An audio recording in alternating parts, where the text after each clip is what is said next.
All right, welcome back, everybody, to Around the Draft. We're going to do our final two-round, what we would do mock draft. So, again, this is what we would do.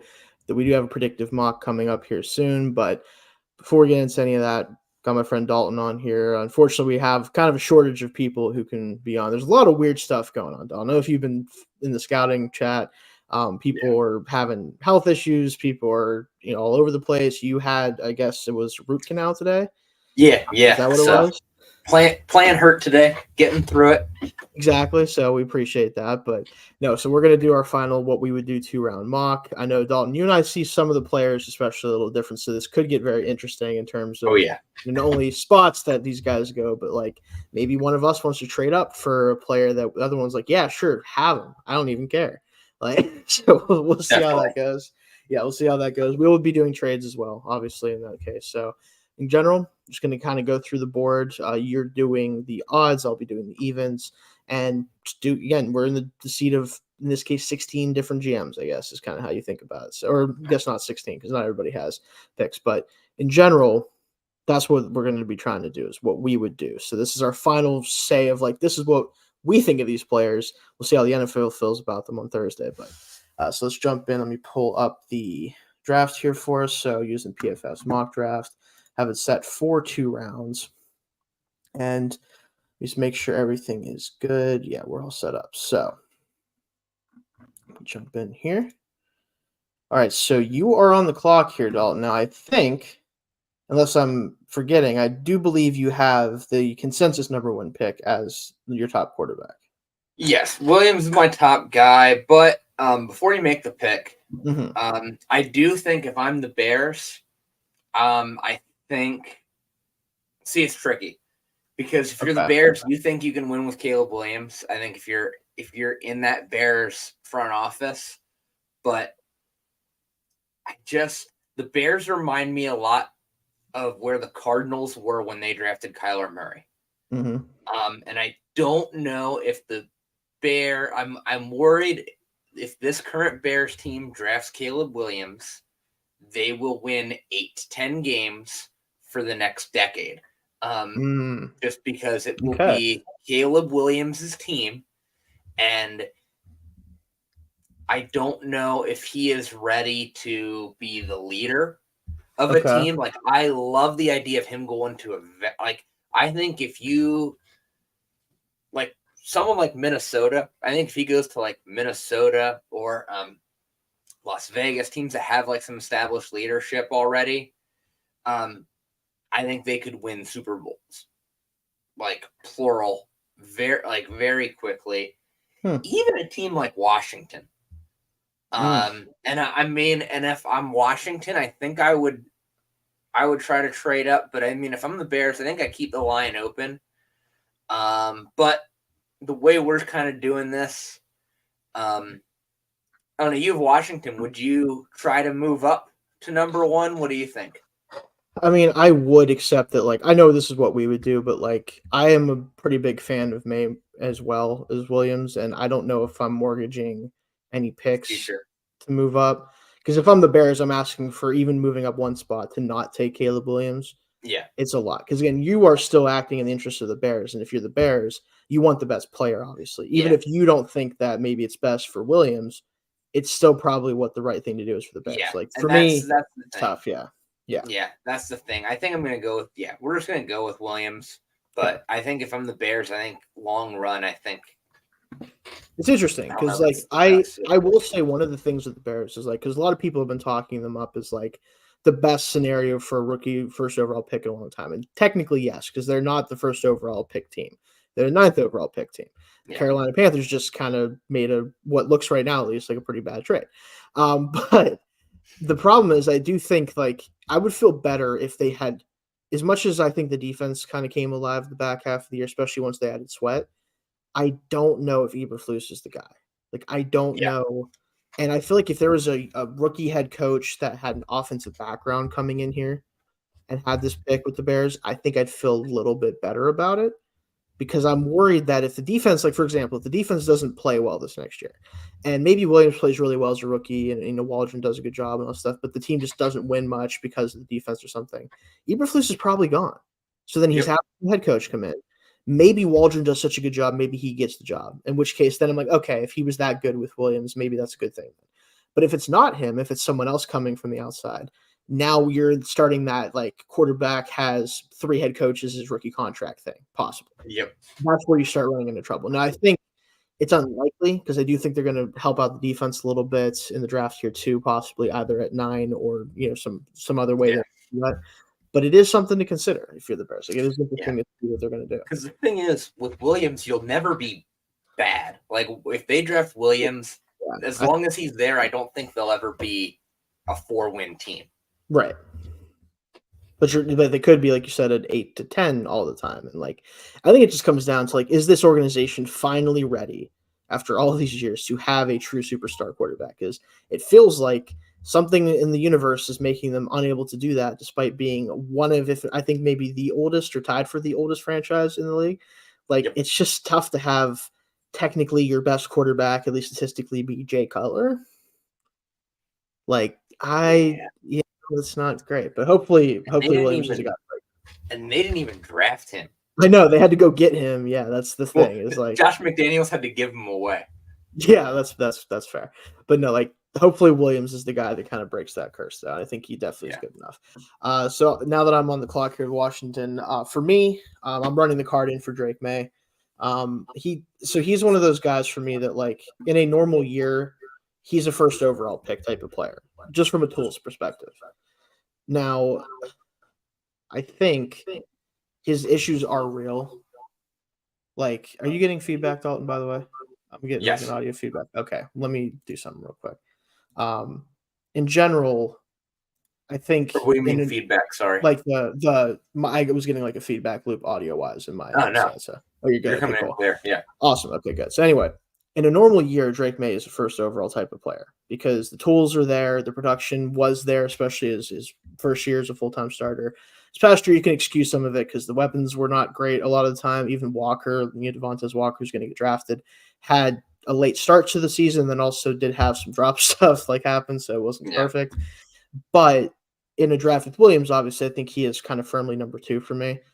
And there is some risk with him. I do think if he can't get the footwork in a better place and some of the layup misses he has don't get cleaned up, he's going to be an inconsistent quarterback at the next level. Still probably a very good one, but one that maybe gives you a couple games a year where it's just like, okay, what are we doing here? Something like that. But again, you can win with that type of quarterback play if the high-end plays that he shows consistently also stay with him, right?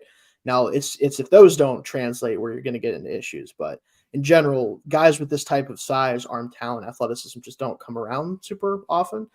And I'm going to bank on that if you're Washington. So I agree. Yeah. My feeling on him is he is somewhere between Josh Allen and Carson Wentz.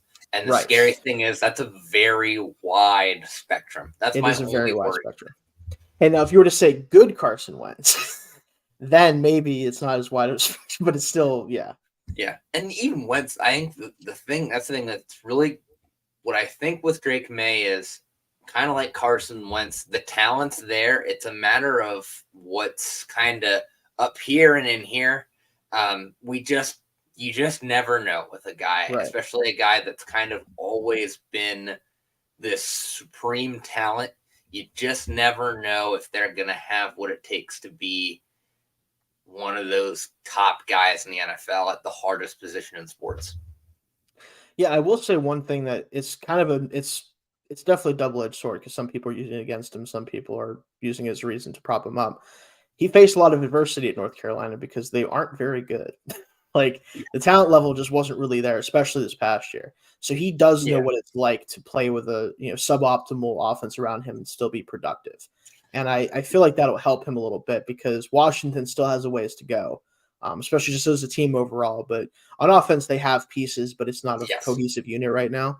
And you're hoping that he can help kind of fit all the pieces together. Like that's kind of what you're hoping for if you're Washington. So, but it's enough about those 2 picks. What do you have at 3? Because I know it's not going to be the consensus pick. I know your feelings on Jaden Daniels, so it's not going to be him, I assume. But what are you looking at here? I think you put Jaden Daniels on this talent desert. Yeah.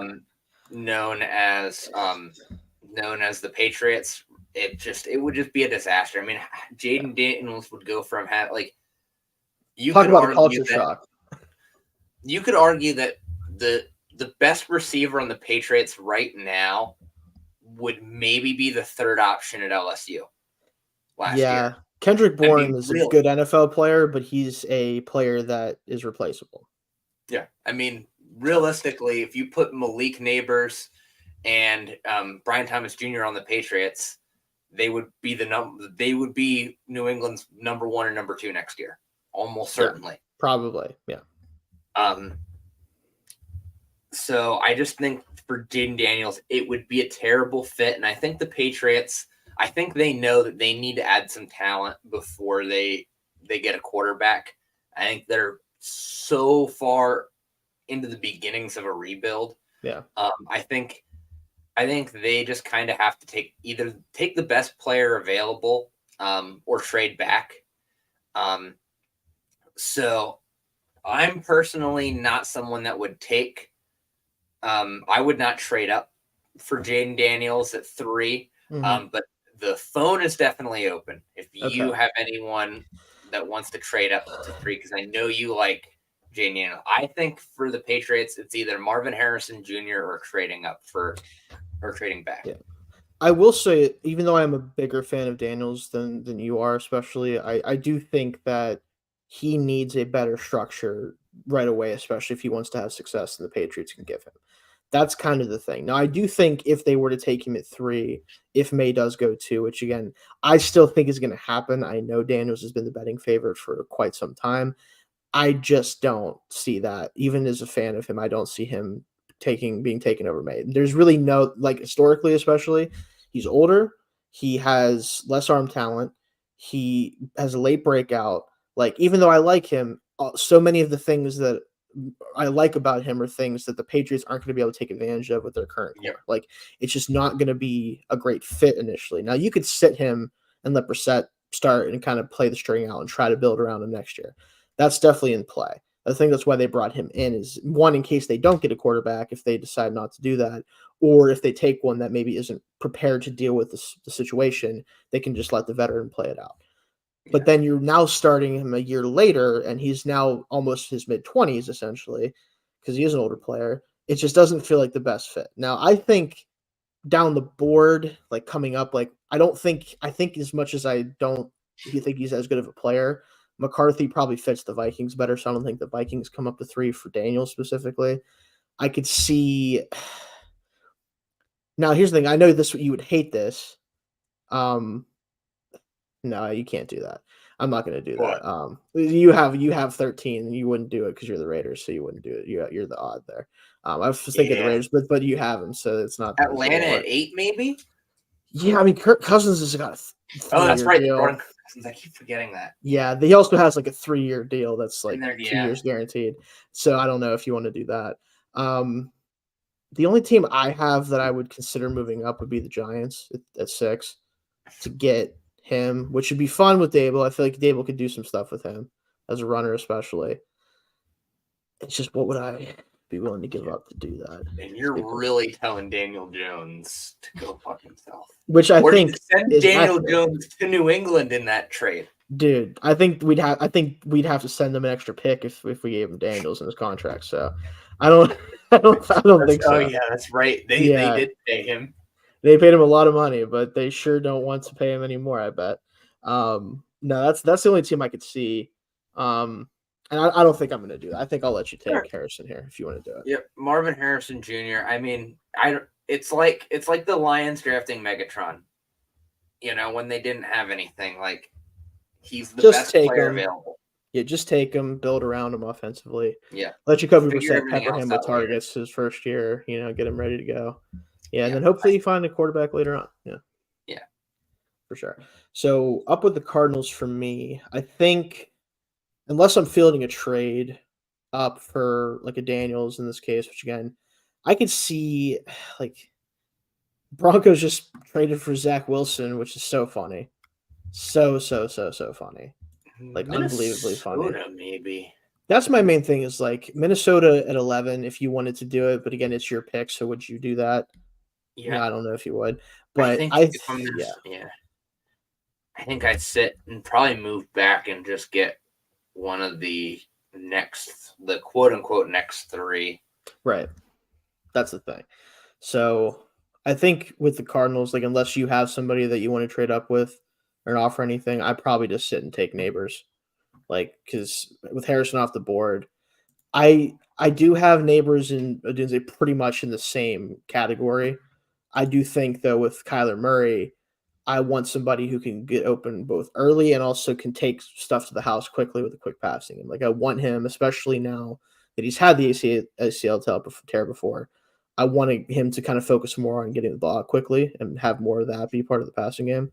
I think Neighbors will do really good in that type of situation. So, also just lacking a lot of explosiveness on the offense right now. So, I'll take Neighbors here. So, the Chargers, though, this is where things in the draft for me, I think is where things get legitimately interesting if the first 4 picks are stick and pick. Because I really think the Chargers want to get out of this pick in real life. Now, whether you do or not, obviously is up to you, but I think they definitely want to. It's tricky because I could see that. I could see him moving down a little bit, but I also know Jim Harbaugh respects his offensive. I mean, the Harbaughs clearly respect Greg Roman a lot.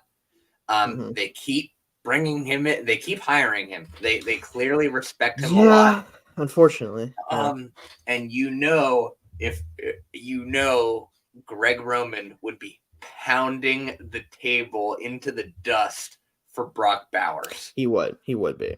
Now, do I think it's going to happen? No, but you have the ability to do that. I think I would try to slide back because taking a tight end at 5 is not great. I think I would want to slide back, and I think I could see a trade with. I have a team already that I'm willing to talk to you about. Who are you thinking? Jets. The Jets. Ooh.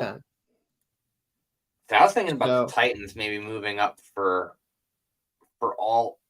But... So that's the thing, though. I think in this scenario, if you're the Jets, if the Chargers want to come out of the pick, right, you can come up and you can do one of 2 things. And that's the debate I would have then once we do this, if we did it. You could take Odunze and say, okay, weapon for Rodgers, right? Or you could take Alt yourself and say, okay, here's our left tackle of the future once Tyron Smith is gone after this year, probably. And we have flexibility now if one of those guys gets hurt, because they typically will. Between Tyron Smith and Morgan Moses, you're hoping to get like 20 games out of those 2 combined. Alt can maybe fill in those other games if need be as a rookie. I like it. So if you're the Jets, what do you offer? So for me, I'm giving obviously 10. I'm probably offering I want to keep 72, so I'd probably offer 111 and either a round 2 pick next year or around 2 first straight up. Like you get 10 and you get my first next year. For 5. I think. And that's literally right down the middle in terms of I think value-wise. Yeah. Because again, the Jets are going all in this scenario. If I'm the Jets, I know I've set unfortunately, I don't know if I would have gone all in as they already have, but working with what they've already done, the trades they've done, like bringing in Hassan Reddick, all that stuff, I kind of have to go for broke. Because if I'm the GM, I know that if it doesn't go well this year, it's not my problem anyway. I'm not making this first round pick anyway if we don't win probably 2 playoff games. So, it's tough, but I'd be willing to probably do that. I would take that deal from the Chargers. I would move back to 10. Yeah. All right, we can do that then. So 10 in round 1 next year for 5. Let's do it. So now that I am on the clock here at 5, I think it's tough because Odunze is the all-in pick more than Alt because he is going to make an impact for sure no matter what. And you need a wide receiver 2 next to Garrett Wilson very badly right now. It is a glaring hole on the offense. That's why at 10, Brock Bowers is such a common pick right now. Because who else in that range needs a weapon more than they do? It's tough to not have that second guy. So, but at 72, you would have options at wide receiver. That's kind of the thing. I still have 72 because I didn't trade that. So that's why ultimately I'm playing kind of the middle ground here by doing this. But I do think he's worth this pick. Yeah. Joe Alt is pretty comfortably my number one tackle personally, and I'm sure for a lot of other people, obviously he is too. I'm going to go ahead and take Joe Alt here, which crushes the hearts of Titans fans, but we'll get to them later. So in that case, so I still have this pick. So again, you're going to be picking at 10, remember? So because we traded that. So I have this pick with the Giants. So the Dunze sitting here. I have comparable grade to him on Neighbors. I took Neighbors at 4. I'm willing to take him at 6. Like, that's not an issue for me, especially because I don't like. I could just take Jane Daniels. I could, but the Giants are in a much better spot for a rookie quarterback than the Patriots are. They're in a better one, but not that much better. When you think about the offensive line, still has like they added pieces to it, but you have to find out if those pieces are actually going to help. Because we've seen them do that before, and it hasn't worked out, at Evan Neal right now. It's the weapons are mostly slot receivers and like Darius Slayton. Like, I don't know. I don't know about that. Apparently, Darius Slayton is also trying to hold out, which is very funny because, like, what other team could Darius Slayton holding out be news other than the Giants? Like, no offense to Darius Slayton, but, like, it's tough. Yeah. But, man, it's just like, are they going to – the thing is, if I'm looking at it from my perspective, if we go into next year with Daniel Jones and Drew Lock as the quarterbacks, and I guess Tommy DeVito, which is still funny, like, we're not going to win games. Yeah. And that's the problem. If I'm the GM of this team, I'm like, man, I need to keep my job. So, like, do I just take the rookie quarterback and hope he's good enough in year one to keep my job? That's the eternal question, right? That is the eternal question. Man. Or at least, like, you can even draft him and sit him behind Jones for a couple weeks. Yeah, or until Jones, like, gets his neck messed up again in 3 weeks, and then you play him out. Yeah, throw him out there. Yeah, I mean, I think because I have a good enough grade on him to take him this high, and his quarterback, like, there is a premium there. I think it still probably has to be Daniels. So we're gonna take Daniels here at 6. Now you're up with the Titans, who again their heart was broken a little bit, I believe, by Joe Alt coming off the board. But do you still go tackle? Yeah. Do you maybe pivot your idea here? Like, what would you do in this situation? It's tricky because I think Joe Alt is a better because here's honestly, if I were what's funny is I think for the Titans, my number one tackle kind of depends on team. Like, I like Joe Alt more for the Titans. For a team like the Jets or Giants, I kind of like Olu more. Just because I think if you have more of a stationary quarterback, I think, more of a pocket passer, I think Olu makes more sense. Better pure pass protector right now, but I do think if you want to run the ball, Joe Alt's your guy, especially if you have a quarterback that you're going to run with, like the Titans do. But I do think if you're the Titans, I think you need to put weapons around Will Levis, around Will Levis. And I mean, they signed Ridley, but how good is Ridley really? Let's be honest about it. DeAndre Hopkins has one more year left on his deal. Outside of that, there's not a ton. That's why, like, for a while until they made the Ridley signing, like this was either Alt or the best receiver left. Like that was kind of the two things. Odunze is my wide receiver too, so I'm gonna go with Odunze. Yeah, I think considering the tackle's gone, I get it. I think the other tackles are definitely good enough to be taken here. Yeah, but Odunze he's really, really good. And I just don't like Olu's fit as much. I think Will Levis, Gotcha. Okay, so we're gonna take Odunze here then. So the Falcons at 8 here. Levis is left-handed too, right? He is right-handed, I believe. I do think he's right-handed. Yeah, I don't remember him being a lefty. Penix is a lefty this year. So that might be Richardson is, I think, right? Not that I know of. I think he's right. I don't know why I keep thinking there was a lefty last. There's not too many lefties, obviously, that come through. I forget. There might have been one, but I don't remember who it would be. I'd have to look into it, but I'm pretty sure all of them were righties, like the top guys. But no, yeah. So the Falcons here at 8. Now I've been doing this for a while now. For the Falcons, I'm just taking who I think is the best defensive player in the draft, which for me is Drazon Newton out of Illinois. I think he's the best defensive player in the class. He isn't. I think there's guys that technically, even from my perspective, probably have higher ceilings than him. But other than Latu, which I would go edge here for them too, possibly, but the medical concerns would probably kind of put Newton over him for me. I don't trust anyone more than Newton to rush the passer from whatever position it is day one, as much as I trust him. And I think the upside is high enough also because I think he's a really good athlete, just couldn't test because of injury. Yeah. I think he also has enough upside as well to kind of play all three downs that, Murphy has that too, but I trust the pass rushing specifically more impact day one. And the Falcons are clearly going for it with Kirk Cousins, right? Like they need impact players right now. Not that Murphy wouldn't be, but I'm going to take the guy that I'm more confident is going to be a great player. It's going to be Ja'Zhawn Newton here. Okay, Bears up at 9 for you, Dalton. Any thoughts on the pick at 8, by the way? It's interesting. I have Newton's my number 2 D tackle just because at this point for a lot of people. Yeah. Murphy's, I just like Murphy against the run a little bit more. I do. Right. That's my one concern with Newton is I do worry that I think he needs the right scheme to kind of help him, and that limits, I don't know. I don't think he's going to be able to move around as much in the NFL like he did in college, which I feel like takes away some of his upside. But I do like him. Like I watched him in college, like he was very impressive. I just think Murphy's for a pure D tackle. I think Murphy brings a little more to the table, but I don't mind the pick. I don't mind going defense there at all. And I mean, I don't think they need more offensive weapons. I think they just need, like you said, players.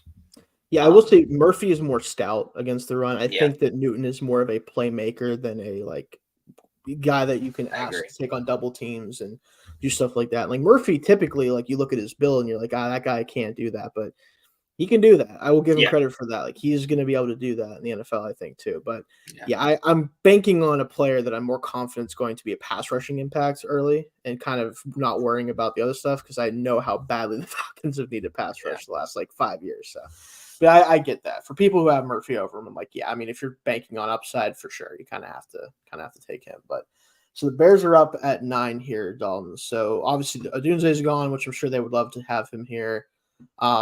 But really, obviously, all the defenders here are here except for Newton, so you kind of have your pick there if you want to go that direction.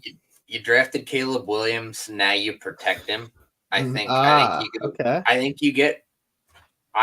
go Olu here, and just I think you got your franchise quarterback. Now you're gonna get a franchise left tackle that's gonna be that's probably gonna have. I think there's only a handful of guys that I feel confident have at least a 50% chance at a Hall of Fame caliber career, and Olu's one of them. I think he is a guy that could be an all-pro caliber left tackle in this league for a decade. I think he just has that build. He's never going to be a great, he's never going to be a guy that I think you run behind. But if Caleb Williams is your quarterback, you're not really worried about that because with Caleb Williams, you're saying, I'm okay throwing the ball 40 times a game. So you get the best pass protector in this class, the best pass protector I think we've seen in a while, and you just let it go. Fair enough. Yeah, I mean, I've watched a lot of him for doing Penn State stuff. I'm sure I've mentioned that before. So, I don't have a problem with that. I will say, do you consider then looking to trade Braxton Jones, you think? Or do you keep him around as a swing tackle possibly? Yeah, maybe move him to the right side. Yeah, I don't. Because you have Darnell Wright you drafted in the top 10 last year, so you kind of have your bookends then. Yeah, I think maybe you trade one of them. I don't know. But I think you could get a decent pick for Jones because he was a fourth, I think, round pick and has played pretty well as a starter. I think he'd be an upgrade for a lot of teams. So I wouldn't necessarily hate that. Yeah. I think he's definitely obviously a better prospect. Yeah, for sure. And then you're up here again at 10 since you traded down with the Chargers. So you have your pick of the litter here as well for LA. For this, now I feel much more comfortable taking Brock Bowers from the Chargers. That's kind of what I figured. Yeah. Now I feel much better sitting at 10. But Brock Bowers in a Greg Roman offense. Oh man, I mean that's the quintessential Greg Roman player. The fit's just too good. Yeah, I totally get that. Yeah, I think if they don't go offensive line, I think it's very likely that, especially if they trade down, right? Now, it feels like they desperately want to upgrade the offensive line. Like, that's what Harbaugh is about. But if they don't, if Bowers is still staring them in the face, if they only trade down to like either here or 11, which is the more likely one with the Vikings, I feel like they're going to have a tough decision on their hands. Like, yeah, this is a guy that could really help their offense, considering they have, I guess, Josh Palmer and whatever you can hope to get out of Quentin Johnston at receiver right now. Like, not really in not a ton of confidence in that group if I'm Justin Herbert. So I'd love a Bowers for them in that situation. Now that we're at 11 and we didn't have to trade up, I think the Vikings, even though I have questions about McCarthy, I really do as an NFL player, I think his ceiling is relatively limited, mostly because, again, I don't think he's going to be a guy that you're ever going to ask to take over the offense for. He's a guy you bring in because you think he can run the offense exactly as you call it, which if you're Kevin O'Connell and you're a really good offensive coordinator and have all these weapons, that might be all you need, right? Like, if he can be Kirk Cousins-esque for a fraction of the Kirk Cousins price, then there you go. I think that that's kind of the kind of guy that they want and who they're probably targeting if they do move up in the draft to get somebody, because I don't think the first three are going to be there for. I don't think they're trading at 3 either. So to me, at 11, it's a much better value, and I'm willing to do that because this team desperately needs a quarterback. I'm not sending Sam Darnold out there if I don't have to. Like, it's just not happening. We've seen enough of Sam Darnold. So McCarthy would be the pick here for me. I think it's totally fine at this point. So Broncos. So you get to pick. Hey, you get to pick for all the. It feels like all of the AFC West. I mean, you'll have. I'll have the Chiefs unless I make a move. But and you'll have the Raiders now. Yeah. Now we moved around. Well, no, you still have, because you're still doing like I took a pick at 5 and you picked the pick at 10. So now we're back to our normal order here again. Okay. So for me, oh wait, why did I take the? That's my fault. I shouldn't have done the odd then. I was thinking because you just did the last pick. Gotcha. Would you pick McCarthy 11? I guess. Or I probably see. I run 2 grade on McCarthy, like an early round 2. I think that's my tape grade on him, admittedly. Yeah. The thing that interests me is now I do like Bo Nix as full disclosure. I have Bo Nix at QB3. Yeah, I know which I get is unpopular. But the thing is, I like Bo Nix for the Vikings, Broncos, and Raiders, but I don't think he should go that high. Right. So like I could see. So I think all 3 of those teams are kind of in a dilemma of how far back do you move? Because I like trading back for all 3 of these teams, and even if you don't get Nix, I think you get McCarthy or Penix late first, early second. Right. So if I were the Vikings, I'd have probably traded back, but I don't hate taking McCarthy there. Okay. So because then what we can do is one of 2 things: either you can make this pick and then you can make your next pick too, and then we just go normal from there because it'll line up then. Or if you're okay with that, then I can make my pick at 12. We can just keep the order going. It's up to you. You can just take it. Yeah. Okay. So I will get your thoughts on this one a little bit, just to kind of make it a little bit fairer then. So with the Broncos here, I wouldn't take Nix this early either. I also don't think they're going to. I think if a 5th quarterback goes, it's a trade up in the first round. No, I don't think, especially after the news today, I don't see them taking a quarterback in the first round.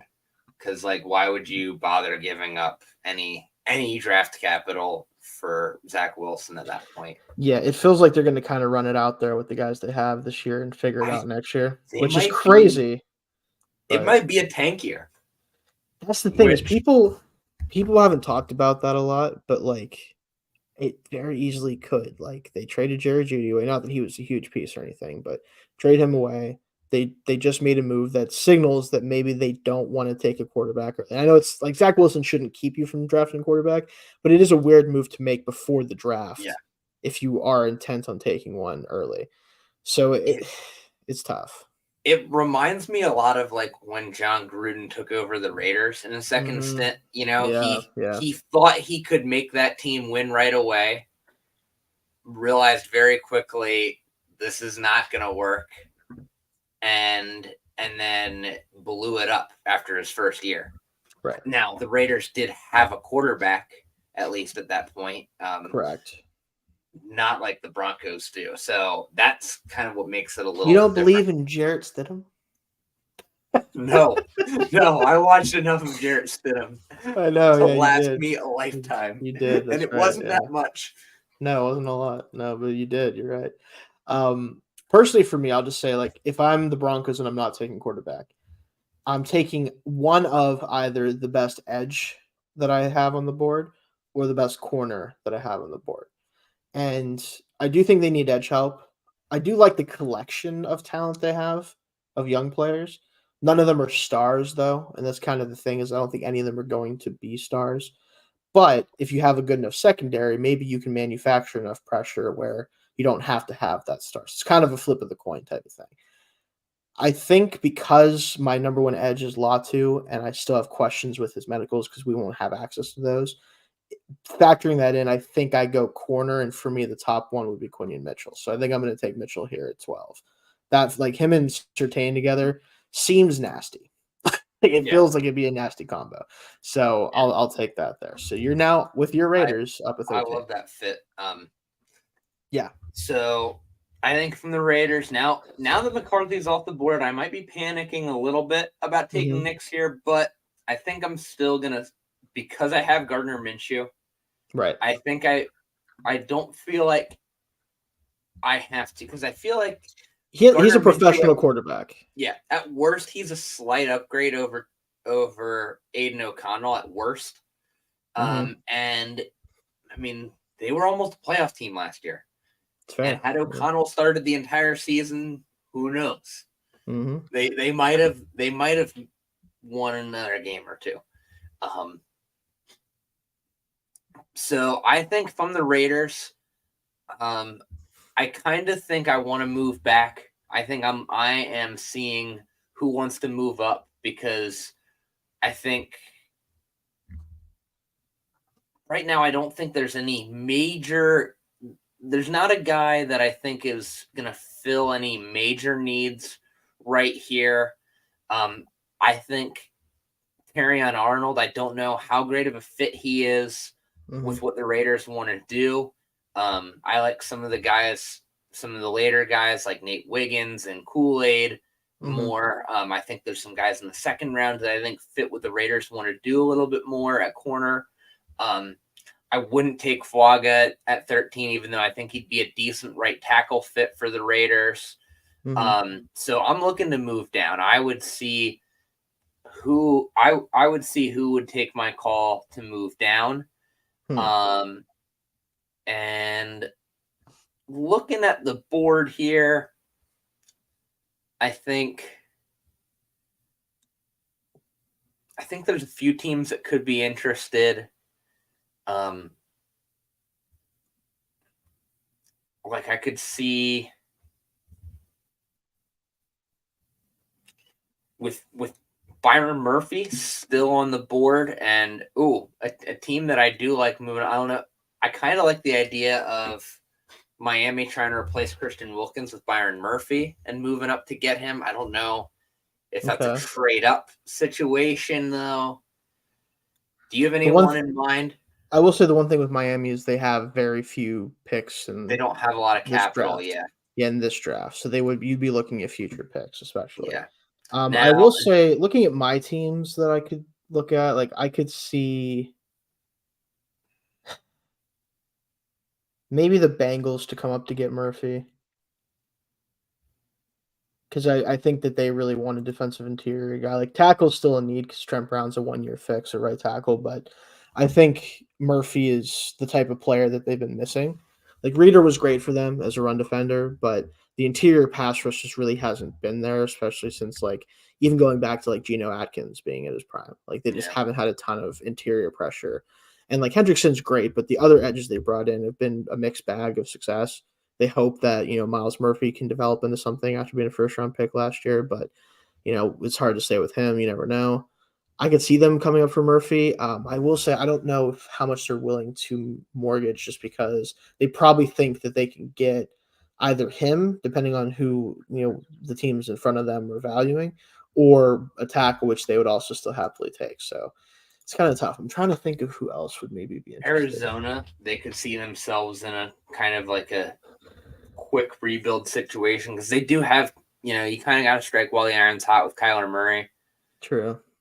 I think,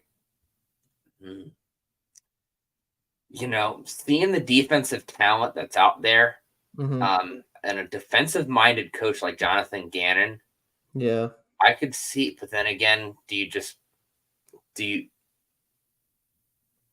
is where like what we would do, right? Because like if you're the Cardinals, because you are the Cardinals in this situation, right? Yeah. So if you're them, are you willing to give up a significant amount of your assets you've accumulated in this to move up for a player like Murphy? Because if you are, then you can work that out. Yeah. Because you have both picks. So I don't know about Murphy or just in general, but like whoever it is, whoever it is, yeah. Jared Verse is very interesting for them. Okay. Because I mean they need help all over the defense. They do. You're right. So their entire defense needs help, and I do think they need their defense played well despite being devoid of talent. Yeah, they did a good job coaching them up. Yeah. Yeah. I don't know if they're right. What would a move up to 13 look like for the Cardinals? So if we did, let me pull them up here. Cardinals. So if you did, you probably have to do 27. 66 maybe. Let me see.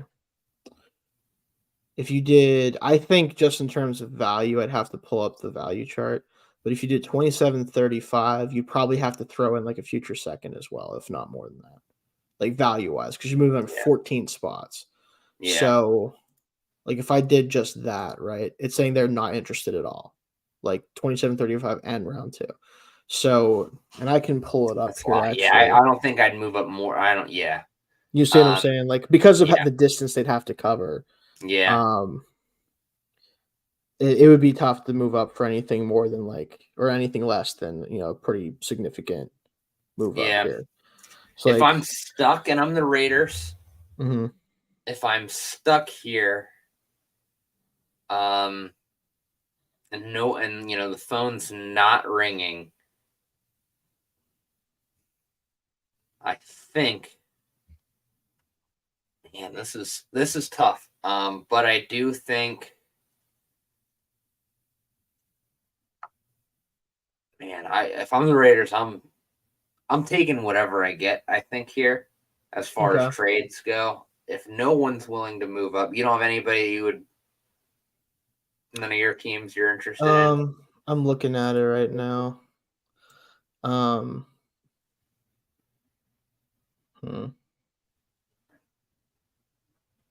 So I don't see any. I just don't see it for the Raiders right now with what's on the board. Gotcha. Okay. Well, I would say maybe. Let's go with the board again. I have one that I'm willing to discuss. Let's go to here. So the Eagles at 22. Love it. I have Arnold as my number 2 corner. And I think he'd be a great fit for them because I think he can play inside and out. Yeah. And right now they have a need at corner across the board. Like they have 2 aged guys. They let go of Maddox, their slot corner, for a long time. So they need help in that position. I could see them if Arnold makes it past, into this area, because I don't think he makes it past even the Colts. Probably the Jaguars could take him. I mean, the Rams could take. There's a lot of teams in this area that could take him if they don't come up, and especially the Raiders are willing to move down. Now, looking at it realistically, so if we're going from 22 to 13. If I'm the Raiders, I would take 50 and be very happy. Right. Personally. I think realistically, if we're trying to play it real, you probably need to throw in an extra later round pick. Yeah. And I think that would work enough for me. So let's do that. So we got The Eagles up. I'm taking, obviously, like I said, Arnold. Arnold. Let me throw him on here. And then now, again, so we'll need to remember this next time. Because we messed up last time. You will be picking at 22 and 23. So same as I'm taking 13 and 14. So it'll reset once we get here. So 14 for the Saints, they desperately need a tackle who can play because Ryan Ramczyk might not be playing at all, depending on his knee injury. And Trevor Penning just is straight ass. I'm sorry. Like, just isn't a good football player at this point. And you hope that changes, but you cannot trot him out at left tackle next year, as it currently especially with Derek Carr as your quarterback. Exactly. Like, you need somebody. Now, for me, of the players left on the board, that's Troy Fautanu out of Washington. He, I think, could play either side. I think he could play inside if you really needed him to as well. Because early in the process, before he had the arm length measurements that were really good, some people were kind of saying he had to be a guard. I don't think he has to be one. I think he'd be a really good left or right tackle. And they might need both. So I think having that flexibility is great. Like, Fwanga's a really good player. I just wonder if his ultimate ceiling is a guard. And if you're the Saints, if you're taking a guy that's going to have to play right away, I need him to be able to pass protect. And I think that Fautanu could do that. So we're going to go Troy Fautanu here. And then you are up with the Colts here now. So for the Colts,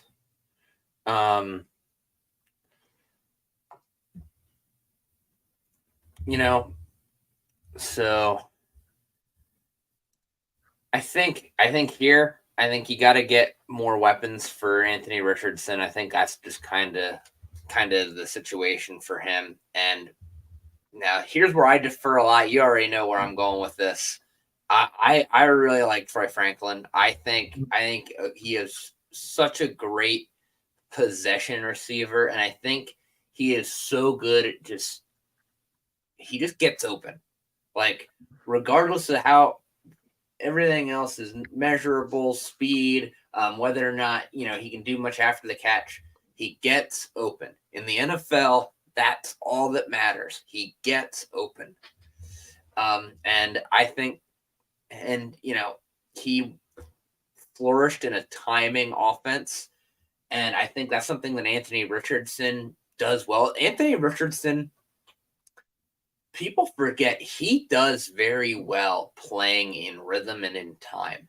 He is not a run around for a while and then make something happen.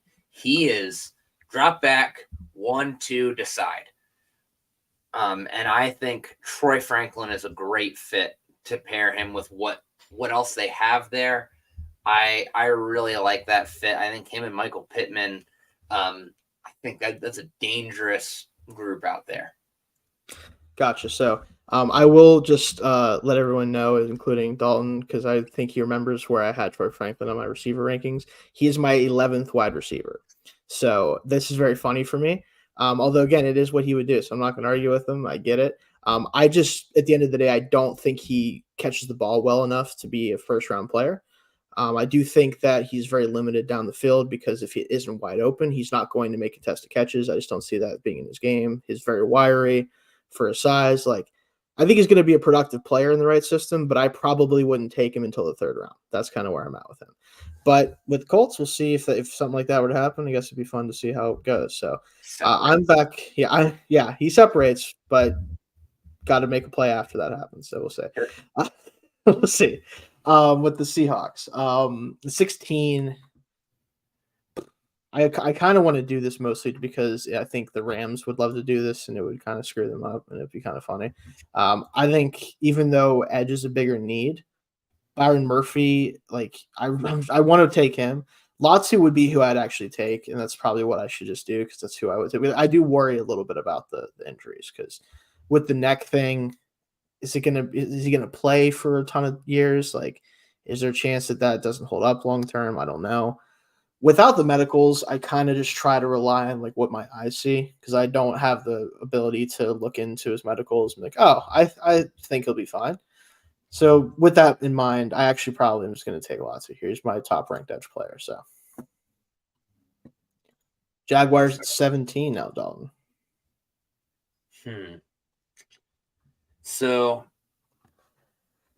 for the Jags, This is tricky. I think they can go a lot of places. They're kind of one of those teams where it's hard to tell like what their trajectory is right now. Yeah.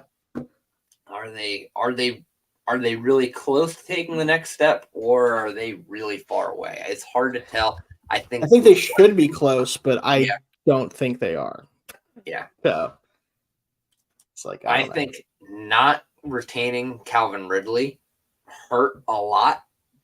Because they don't really have,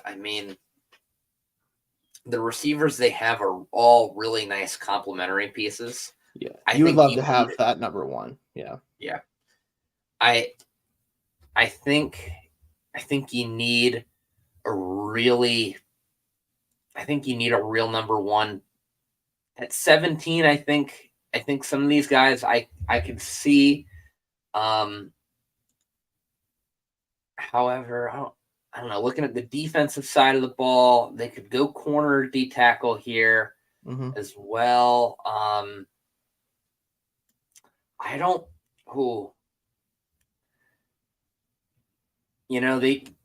I think given where they're picking next, the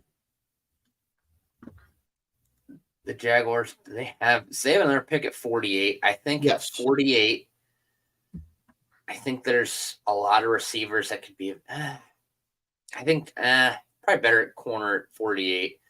For the Jags, I think at 17, I think I'm getting a true number one receiver. I'm going A.D. Mitchell. Okay, A.D. Mitchell, gotcha. Okay.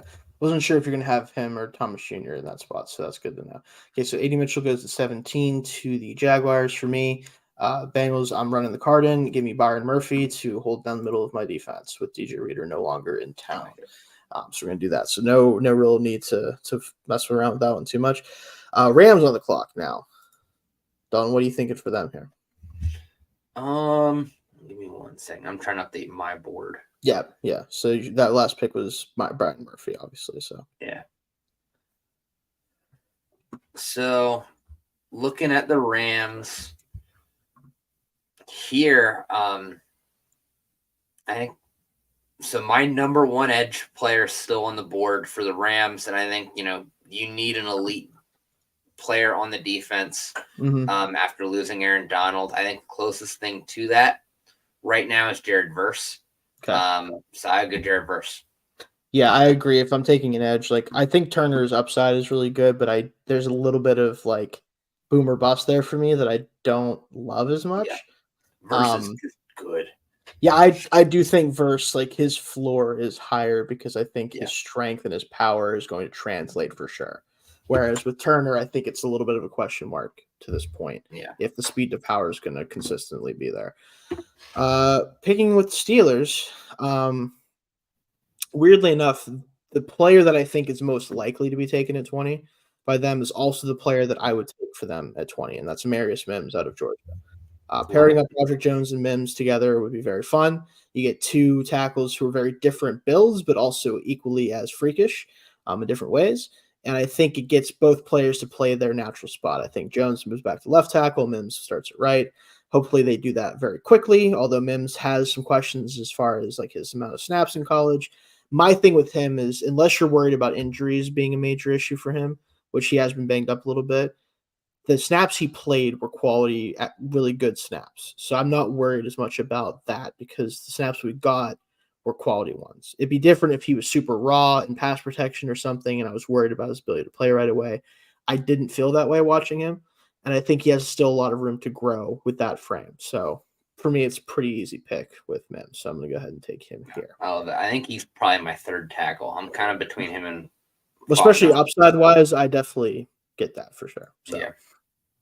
And now we got the Dolphins here. And again, you are picking here and you're picking here. So you're making the next two picks, remember? Yep.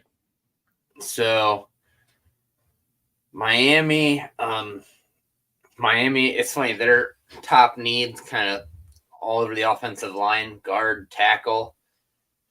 And, you need guard, you need tackle. Doesn't really matter what you need. Graham Barton does it. I love Graham Barton, especially in in the Mike McDaniel scheme, I think it's a great fit because he's a guy that I think gets upfield very quickly. I really like Grant Barton in that offense. I think that's a home run for them if the draft shakes out that way.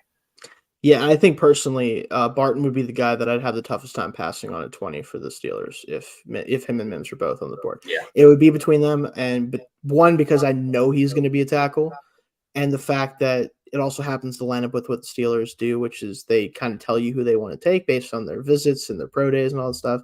Mims is one of two players that checks every single box that you want to see checked if he's going to be the first round pick.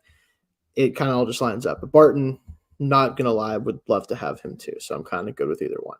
Again, you're up here with the Raiders and actually the Vikings. You make the next 3 picks, Dalton, based on how we've gone through things. So here I am going with Bo Nix for the Raiders. Okay. I just think it just works. At this point, I feel comfortable taking him. If you're the Raiders, you can't come away with this draft without a quarterback on your roster that can compete for the number 1 job relatively quickly.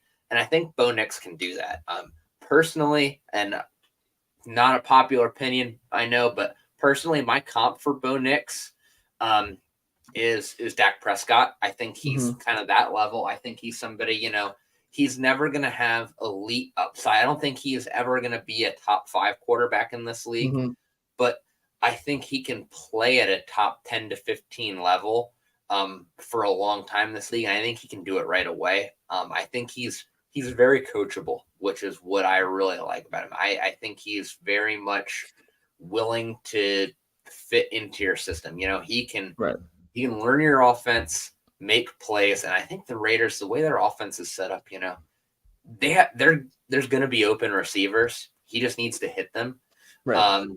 And I think he can do that. And I mean, the biggest thing that he brings to the table that Aiden O'Connell doesn't and Gardner Minshew really doesn't is he can extend plays with his legs just a little bit, and he can make something happen with his legs a little bit more than Gardner Minshew. I mean, Minshew can, but Minshew can't do it and play more than 4 games.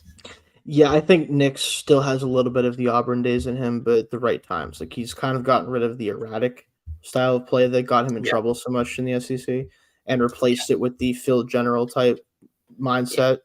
But he still gives you some of that if it's necessary. Like, he isn't afraid to break it out if need be. I will say, like, tape grade wise, I had him as a late first because, again, I think he's the type of quarterback that you can take, and if the players are good enough around him, he will play at about the level of the players you have. And if you're the Raiders, clearly, obviously, Devontae Adams, Jacoby Myers, like, you have decent weapons. I think you can have a decent offense with him. I do. So same. Yeah, I have a late first on him as well. Even though he is my QB3, I think there's a bigger gap between Drake May and Caleb Williams, and I think it's Williams, then May, and then I think there's a big gap between the next group. Yeah, I think that's fair, especially when you factor in, like, as much as I like Daniels, his profile is one that is very, very risky. Like, it just is. Yeah. Like, if he hits, he's going to hit. If he doesn't, he might not play. Like, that's kind of the thing. I think you're either getting I think you're either getting Lamar Jackson or RG3, and I don't think there's much in between. I think it's the thing is that you have to remember, like, RG3, we're talking like not rookie of the year RG3, we're talking like Ravens RG3 probably. Yeah. That's the concern is a little bit. But I think you could even get that. Like, I think you could he could be rookie of the year and then be a backup 5 years later.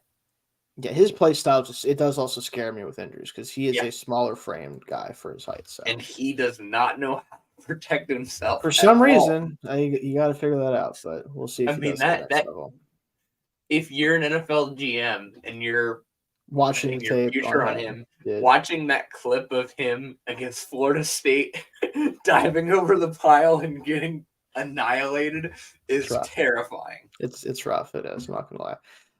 Moving on here, so we're gonna go to the Vikings pick here. So, what are you doing if you're Vikings here? You think? So Vikings, they got their quarterback already. Yep. Looking at the rest of their needs, they can kind of go a lot of different places here. I think the Vikings are kind of in a situation where you almost just go best player available. And personally, at this point, my best player available at this point would probably be Kool-Aid McKinstry. Okay, so you'd be going Kool-Aid here. Yeah, based on not doubling up on anything that they already have. Right. I think given what their needs are, where they have some holes, I think Kool-Aid is the best fit, and I think he immediately upgrades their secondary. People have cooled off on Kool-Aid. I think he's a top 15 to 20 caliber player. Because he's just, I don't know what he's gonna do in the NFL, but he can play football. Yeah, like, it's that simple. I think the thing with him that's hurting him a little bit is two things. I think one, the injury pre-draft that was found at the combine, I think it scared teams off a little bit because it is a foot injury. Yeah. And obviously for a player that is playing a premium position that needs you to run a lot, is a little bit of a concern. The other thing I think, and it's both a blessing and a curse, is I think teams know he's going to be a really good press man corner, and they just think that that's what he is a very good one, and maybe not one that needs to be drafted in the first 25 picks. And that's probably the problem. Is I think he's a floor player that doesn't have elite athleticism, both on tape or in testing. He doesn't have the flash that you want sometimes from a corner, the ability to make plays more. He's just going to be, I think, a really sound corner that can take on some ones and a lot of twos, right? And if you're the Vikings right now, you have Byron Murphy and who else at corner? I think number two that is really good is probably right on the menu for a team like that. So I think he's a guy that'll be a very he's one of those guys that I think is one of those pieces that's never really talked about as a Pro Bowler or All Pro necessarily. Right. But he's a guy that's a reason why he's one of those guys that you have for a decade, and he's one of those reasons why you have a great defense for a decade, Right. I do think he falls in that type of category as well. So moving to the Cowboys here at 24, try to pick up pace a little bit here, guys. Yeah. Brian Thomas Jr. is the pick for me. It is a bit of I wouldn't call it a luxury pick, but if you're going the direction the Cowboys are going, which is basically, it feels like we're going to play this year out and 2 of the 3 stars are getting paid and the third one isn't. That means, is it Dak Prescott? Is it Micah Parsons? Because they have questions apparently about him internally, not as a player, but I guess he's getting on their nerves is kind of I keep hearing, which I know he is a challenging individual on a personal basis. As a follower of Penn State and also from Central PA, I'm about 30 minutes from where he went to high school. He's had some dark clouds following him for a very long time. Yeah. But a great player. Great player. Great freaking player.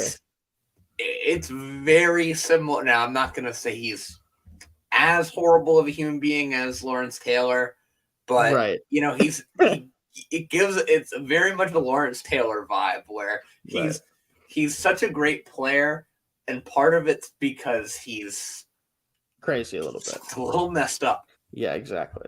But besides that, I think Thomas Jr. helps round out that offense, gives them a true wide receiver 2 next to CeeDee Lamb, and gives them the deep speed that I think they were hoping from Cooks, but didn't get it last year. So they make one more run. I think this helps them do that. And then they kind of have to decide their future in the offseason. What do you got for me with the Packers at 25? This is a fun pick. You could do the ultimate Packers thing, the thing that everyone does. Every pick, it feels like he's staring us right in the face as the number 1 player on PFF's board. That'd be super funny to just pound that one home. But I don't know where you're at with DeJean. Oh, man, that would be a Packers pick. And this is what you would do, so it's up to you. Given what's there, it's not a bad pick because I think he is significantly better than a lot of the guys that are on the board. It's just, it really comes down to whether or not you think he can be a cover. If he can, is he a pure safety or is he more of a defensive back that can kind of move around? And it really depends on what you feel about him. Cause for example, on PFF, he is listed as a corner. Yep. I'm tracking this on PFN, and he's listed as a safety. Yeah, and you can find 8 different boards, and they'll have 4 different, like they'll all be 4 corners, 4 safeties. I will give you my thoughts on him real quick, just because I think it's important to kind of talk about this. I think he is a corner who can play safety more so than a safety that can play corner. I think it goes more that way. The problem with him, and I talked about this when we did our safety and corner rankings the last 2 weeks, is he's my number 3 outside corner. So if I was taking him as an outside corner, he'd be my 3rd guy. If I'm taking him as a slot defender or a safety, he's easily the number 1 player at both of those spots. So the question is, does your defense, one, value the type of corner he would be, which is a playmaking, instinctful, like off-man cover corner? Like that's the type of guy I think you'd have to be wanting him to be if you're going to take him as a corner in round 1.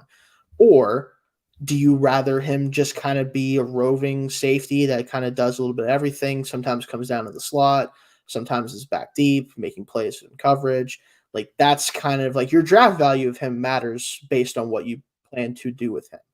I will say, if I'm using him, if a team drafting him, I'm asking him to basically be like the diet-ish version of Jalen Ramsey, which means, okay, is the best receiving threat on the team a slot receiver? Okay, you have him this week. Is the best outside receiver a kind of more of a big body, powerful guy that isn't going to burn you deep? Okay, he's your matchup this week. Like, you put him on the player that you want to erase, and you ask him to do that, and it's really only going to be the faster receivers that I do think would maybe give him issues as a corner or just in any position. So that's how I would use him. I think the Packers could also use a player like that. But if he's not your best player, obviously, you could take whoever you want to take. Yeah, I'm not. I mean, I think it's really, unless he's not like a scheme fit. I think I don't know that much about. I was looking up Jeff Hafley's scheme. Yes, Boston College head coach from the past couple of years is now the defensive coordinator. I'd have to ask. I have a connect I could definitely get on that one, but not right this minute. Yeah, I think given what's there and like how far he's fallen, I mean, to get a guy like Cooper DeJean, and he can cover at the next level. I mean, the tape of him playing against Marvin Harrison Jr. Is very impressive. I think you kind of have to go with him. Gotcha. Yeah, and I think that's the type of player that you put him on, like the taller. Not that Harrison isn't very fast, but like a guy that isn't necessarily going to just run straight in a line past him. Yeah, so definitely get that. So Tampa here at 26. I think even though he is a guy that I'm a little bit lower on, especially in consensus, they need that fire starter at edge. They need that guy that can come off the edge fast, quickly. They lost Shaq Barrett, obviously, due to him basically just not being good anymore. And they kind of it's kind of what it is. They don't have a true edge threat that I trust at this point. They have some guys, just not anybody that I'm like convinced is a number 1. Yaya Diaby, Joe Sharenka, like good players, probably number 2s on a good day. Yeah.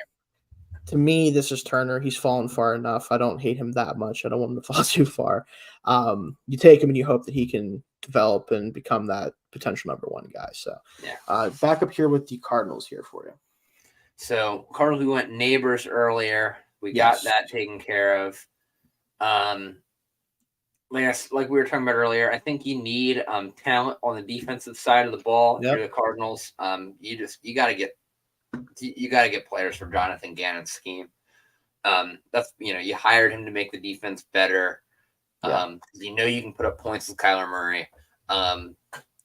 So I'm going with Nate Wiggins here. I really like Nate Wiggins, and I think the way Jonathan Gannon can kind of get creative with things, I think Nate Wiggins is a great fit. Yeah, I agree with that. For you. Yeah, I agree with that. Up with the Bills. Now, this is tough because right now, the best receiver is on the board are guys that I like McConkey a lot. I don't think he's the type of receiver that they need to add to that room. I like some of the guys down the board. I'm just not high enough on any of them to be first-round picks at the end of the day. And so, if you're the Bills, you need multiple guys in that room, and I think you can take a few during the draft that can all fill different roles. You don't necessarily need that number 1. That's why you pay Josh Allen all that money, because you can expect you shouldn't be able to expect him to make good with what you give him. So if I'm not taking receiver, Fuang is sitting on the board a ton, like a very long time at this point. And they don't necessarily need tackle because Spencer Brown is his name. He played much better at right tackle down the stretch than he had previously. They re-signed Dion Dawkins long term. But the interior is definitely a question mark long term. I think he is a better interior player ultimately anyway than a tackle. I could see them kind of moving him inside at some point and him winning a job there. So I think I'm just going to go talent, best player available. They need to be prepared for the future, protect Josh Allen. I'm going to take Fuanga here. So Lions at 29 now. What's up? Yeah, I don't hate that pick. No, yeah. With the board the way it is, like you could take a Jackson Powers Johnson if you wanted me to start at center, and you could take a defender. I just think that with the value of him, like I'm lower on him than some of the other tackles, but not that low. Like I'm totally good with taking him there.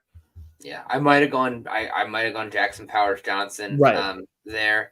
And I know the Lions don't necessarily need a center.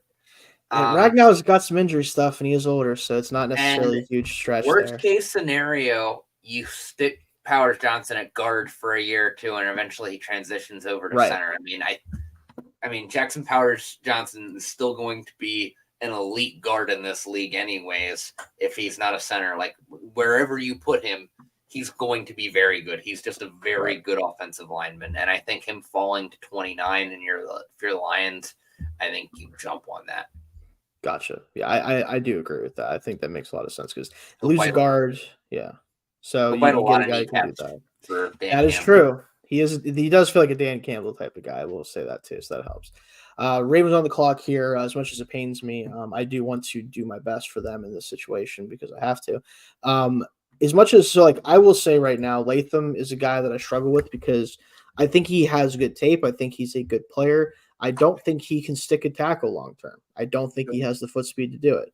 But in the Ravens scheme and what they do, Lamar is so good at resetting the pocket and kind of moving around doing things. I think he can survive a tackle for them. And more importantly, he gives them a guy that can play inside then if they need him to at some point. And I'd go receiver here. I could definitely do that. Like I could give them Ladd McConkey and just have two dynamo, smaller players at receiver. It'd be very fun. But I think that I'd rather target that later on and try to get some other picks here that are more important for the team. So we're going to go Latham here and just kind of play him wherever you need to play him. Niners on the board for you. Yeah. Latham, I can't watch Latham without getting Alex Leatherwood PTSD. You said that, yeah. I do think he's a better player than him. Definitely. For sure, but there's concerns about his ability for me, at least agility-wise, especially. So, yeah, I mean, you could go anywhere on the offensive line pretty much for the 49ers. Who is their center right now? Do they even have a center? Is it Jake Brendel? Is that right? Yeah. Maybe? I mean, I think that might be who it is. I don't remember though. I am very tempted to just go Zach Frazier because I think Zach Frazier is very good. Mm-hmm. But yeah, I mean, you got to go offensive line, and I think looking at the offensive line right now, the offensive lineman available, I could see them going Guyton, but not if we're doing what we would do. He's very difficult for me. But he's the type of athlete and physical specimen that I think that they would prefer. Yeah. But again, if it's us, I don't know if you like him enough to do that. So yeah, I mean, if anything, I like guys like Cooper Beebe and Christian Mahogany, but those would be kind of high to pick there. I think they are as good as I think they are, especially Mahogany's case. I think they're probably either mid to late day 2 players in the draft. And I mean, really looking at the other needs for the Niners, I mean, there's not a lot there. I think, even if you like what you have at center and you want to stick him at guard, I would still take Zach Frazier here. I think Zach Frazier is just a great offensive lineman. He has one of my favorite traits in offensive line, especially interior offensive linemen. He's a wrestler. Yep. I think wrestlers make great interior offensive linemen. typically have a lot of success, and when I watched him in that Penn State game earlier this year, there were times where he was the best player at the line of scrimmage. Yeah. He stood out against the Penn State defense that's just littered with NFL talent. He stood out. That's fair. You're right. Yeah. Let's move to the Chiefs here at 32. I've done this about 50 times. It's going to still be the pick, especially Rashee Rice.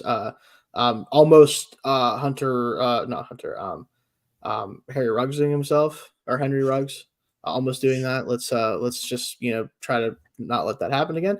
But I'm gonna take Ladd McConkey and be happy with it and say that sucks for everyone except for the Chiefs.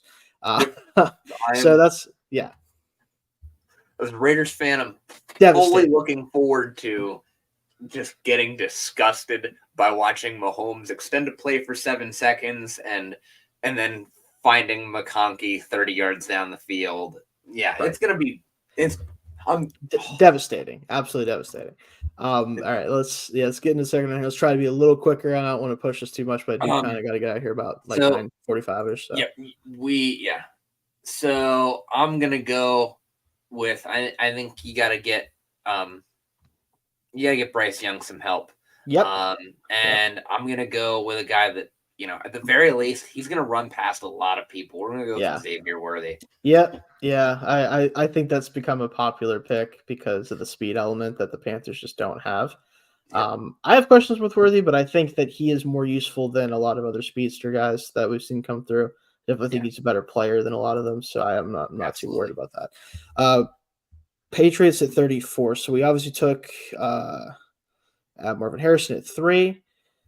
And as much as I do think Penix is a good player, again, I don't think this is the right type of team for him. Interesting. Because again, he's going to have to sit a year if he plays here. I definitely think you shouldn't throw him in the fire with his mobility issues. And even though he ran well, just doesn't run well in game. I think that for them, if they're not taking a quarterback in the top 3, maybe you sit this one out and let Brissett play out the string. That's kind of my thought process. Or take one later that's more of a dart throw. Yeah. So what I would do in this case, you're looking you need talent on this team, right? Drafted receiver already. The tackles here are, interesting. I think edge rusher is also going to be a need quickly. And I think so. Chop Robinson's tough for me as someone who's watched him a ton. I think there's an equal chance that he becomes a premium edge player in the league with his first step, and also an equal chance that tackles swallow him up because he just doesn't have moves to get around them if he can't get around them with speed. And it's to me, even though obviously Bill's not there anymore, I think a team like the Patriots that is a defensive focused staff and has guys like Mayo that have been around a long time, if any team's going to get the most out of him, maybe the Patriots can do that. And I think doing that as a replacement because Judon's getting up there. I think his contract is up, if not this year, soon. They have Uche back on a 1-year deal. There's not a ton there. And I think that a premium, athlete like Robinson would be a really good fit. So I'm going to go with him here. I like it. Yeah, I think it's a decent fit for him. So at worst, he will be a third round or a third down guy that still gets 8 to 10 sacks a year. And I think there's tackles that in certain matchups will just simply not be able to get to the spot fast enough against him. And that's something you have to consider. This type of first step is just not something you see that often. So you have to accept that too. Cardinals up here at 35. So you obviously we took Neighbors and Nate Wiggins. Yes. So at this point, we have a lot of options. I think we're getting to that point of just kind of going best player. Getting one of the top players available at this point. Here I don't mind going offensive line, and it feels a little early to go guard, but I like Christian Mahogany a lot. Okay. I like it. I think you got to give Kyler Murray more time. Mm-hmm. Yeah, fair enough. Yeah. So if that's your preferred interior guy, we'll throw him here.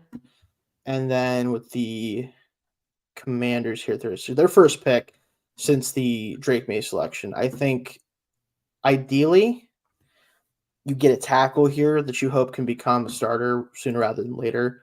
Unfortunately, like if you're looking at the tackle board at this point, like Guyton, I don't know if this is a guy you want to throw out there immediately. Morgan feels like a guard to me.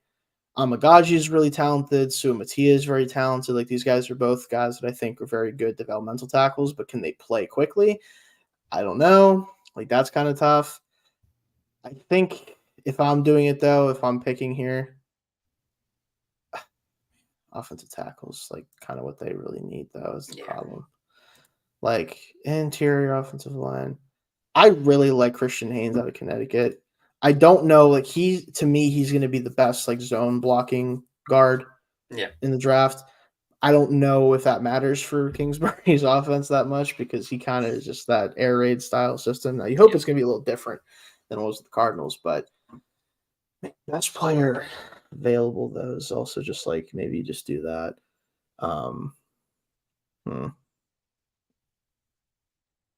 It's tough. Yeah, I'm going to go for upside. I'm going to take Guyton. I think that if he doesn't play immediately, that's okay. But I think he is the type of player that if he develops, could be a huge hit as a starting player in the second round. So got the Chargers up here now, 37.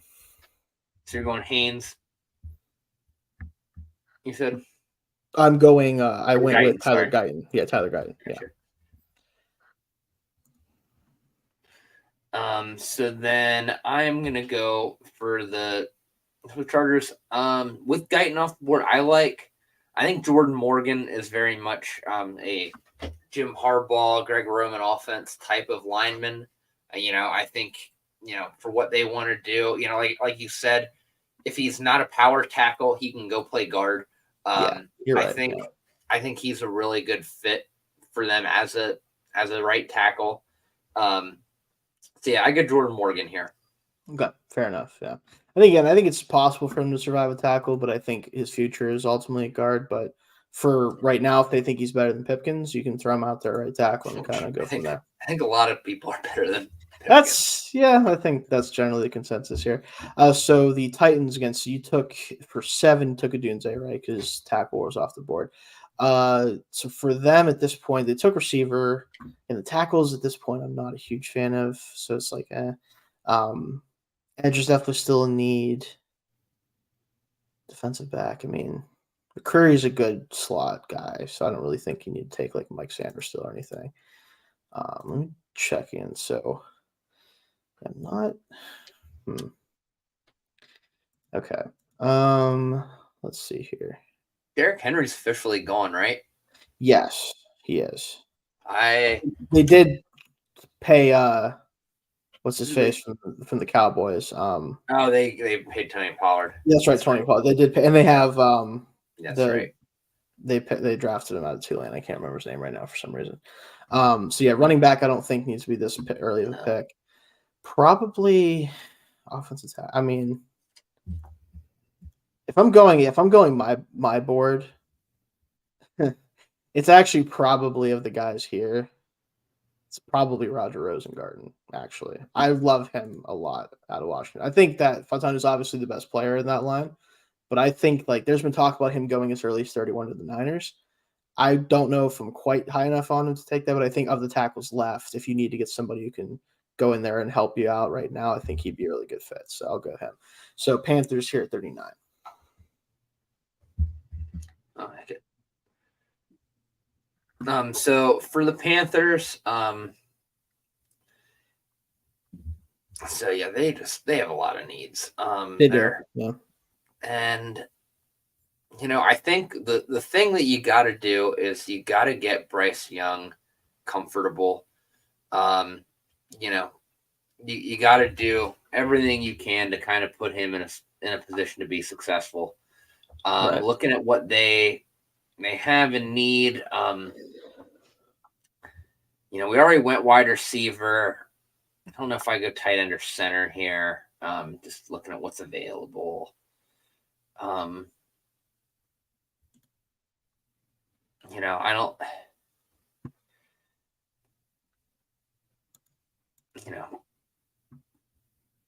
This is tricky. I think maybe we do just go defense just because of what's there. I like the idea of trying to build around build around him. But I think if you're looking at everything that's available, we'll go TJ Tampa. TJ Tampa? Okay. Yeah. Gotcha. Okay. And then give them something to add to the defense. They just need pieces. Yeah, gotcha. Commanders at 40 at this point. So again, I took Guyton last time. I think at this point, I'm going to try to help out the defense a little bit. I know that it was Fuller who left in the secondary this past year. Emmanuel Forbes is not exactly inspiring much confidence in his first year with the Commanders. Just light, just gets moved around. It's tough. So I think I'm looking secondary here. Someone who I think might actually go pretty early, partly because of his testing numbers and partly because I think he has inside-out versatility. Max Melton out of Rutgers. Fun player. Like, I really liked what I saw from him, especially on a team that, like, is not traditionally a powerhouse, obviously, with Rutgers. I think he did pretty well for himself and got some NFL bloodlines, really enough, with Bo Melton, the Packers. So, hey, both really good athletes. I think of the guys, like, to play outside, especially here, like, Rakestraw, it just scares me so much with his size and his, like, injury stuff. It's just, like, it's tough. Yeah. I think I thought about Melton a lot for my last pick. I was between Melton and Tampa. I've been mocking Melton to the Raiders like crazy. Yeah. I would love for him to fall to the Raiders at 44. Right. Yeah, which not in this case, so my bad on that one, I guess. Now, Packers at 41. What are you thinking here? So again, you got 25. You took DeJean, obviously we talked about, so you took care of safety. What are you looking at here at this point? So here I think we continue to here we get an offensive lineman, try to help Jordan Love out a little bit. And I kind of like, the tackles have been kind of picked clean a little bit. The guards in this draft, the interior offensive linemen in general are so good. I do think they're really good. I love the idea of taking Cooper Beebe here. Okay. Yeah. And the Packers getting a guy from Iowa and Kansas State. Feels right. They're very Packers picks. Yeah, that kind of feels right. This one for me, and this is one of the reasons I didn't take this player at my last pick, is because I thought, one, it's a better fit for Melton, and two, I really wanted this fit to happen. Mike Sanderstill to the Texans to be maybe in right away slot corner, or if not, after can't remember his name right now. He's a Steeler for a minute. The slot corner they currently have there right now, Desmond King. Could be his replacement or right now or next year. So I think that would be a really good fit for them as a slot corner there. Kind of help finish their defense off here for DeMeco Ryans. Pick 43 with the Falcons here. So I took Jer'Zhan Newton at 8. If I'm not mistaken, that's what I did. Yes, so I have him off the board at 8. Now you're up with 43 here with the Falcons. So for the Falcons, so we took Newton earlier. Yep. We're looking to rush the quarterback.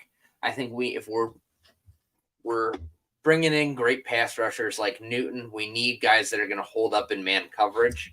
And here's where I think a guy that can be a good cover corner.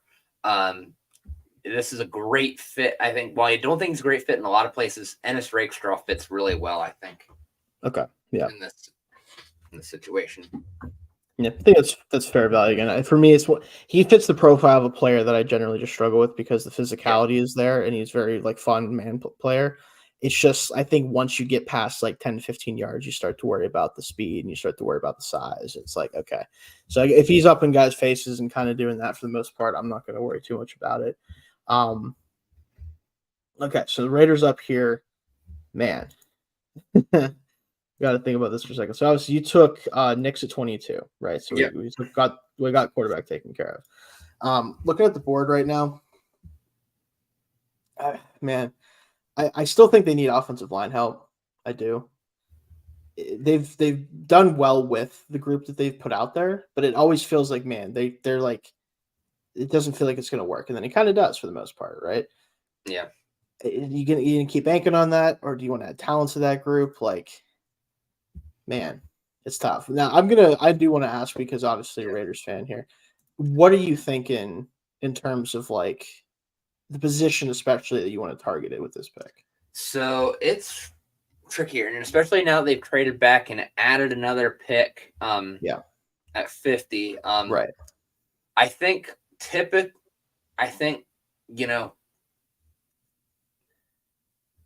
it's hard to tell what's going to happen. I think you can go tackle or guard on the offensive line because I think, there's rumors that Thayer Munford is going to move inside.